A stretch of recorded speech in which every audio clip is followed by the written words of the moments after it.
ദേവൈരഭ്യർത്ഥ്യമാനോ നിശിചരനിധനം കോസലേഷ്വംശഭൂതൈ സോദര്യേർലക്ഷ്മണശ്രീ ഭരതമഹിതശത്രുഘ്നനാമാന്വിതൈസ്ത്വം ഖ്യാതേ മാർത്താണ്ഡവംശേ ദശരഥനൃപതേ പുത്രഭാവേന പൂർണ്ണോ ജാത ശ്രീരാമചന്ദ്ര സ്വയമതുലഗുണ സത്യധർമ്മസ്വരൂപ.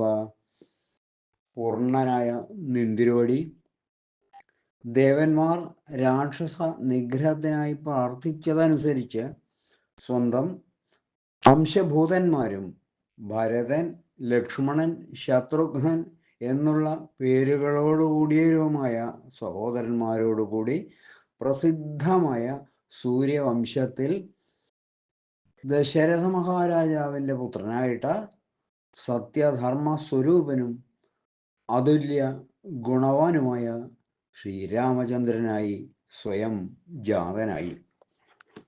ഈ ദശകത്തിലും അടുത്ത ദശകത്തിലുമായി ഭാഗവതം നവമം, 10, 11 എന്നീ അധ്യായങ്ങളിലെ രാമായണ കഥ സംഗ്രഹിച്ചിരിക്കുന്നു.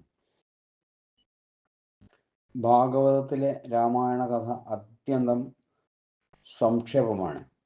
അതിനാൽ ഈ 2 ദശകങ്ങളിൽ ഭാഗവതത്തിൽ വിസ്തരിക്കാത്ത കഥാംശങ്ങൾ കൂടി ഉൾക്കൊള്ളിച്ചിട്ടുണ്ട്.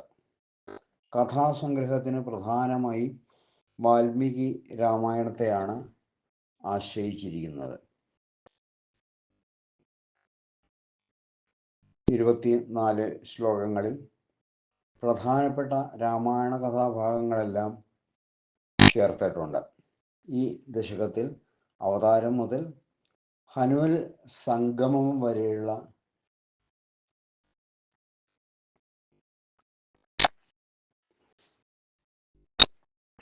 ഭാഗമാണ് വർണ്ണിച്ചിരിക്കുന്നത്. ഭാഗവതത്തിലെ വംശാംശേന ചതുർധാഗാൽ എന്നതിവിടെ സ്വാംശഭൂതൈ പൂർണ്ണ എന്നാക്കിയിരിക്കുന്നു. 4 പേരും ചേരുമ്പോൾ പൂർണ്ണനാകുന്നു. ശ്രീരാമചന്ദ്രസ്വാമിയുടെ ചൈതന്യത്തിൻ്റെ പകുതി ഭാഗം ലക്ഷ്മണനും ഭരത ശത്രുഘ്നന്മാർ അതിൽ പകുതി വീതവും എല്ലാവരും ചേരുമ്പോൾ പൂർണ്ണതയും എന്നാണ് ക്രമം. വാൽമീകി രാമായണത്തിലെ പായസ വിതരണവും അപ്രകാരമാണ്. ശ്രീകൃഷ്ണ ലീലാമൃതത്തിലെ സംഗ്രഹണ സ്വഭാവത്തിനും കാവ്യ ചടുലതയ്ക്കും ഈ 2 ദശകങ്ങൾ ഉദാഹരിക്കാവുന്നതാണ്. സർവത്ര ഗോവിന്ദനാമ സങ്കീർത്തനം. ഗോവിന്ദ ഗോവിന്ദ.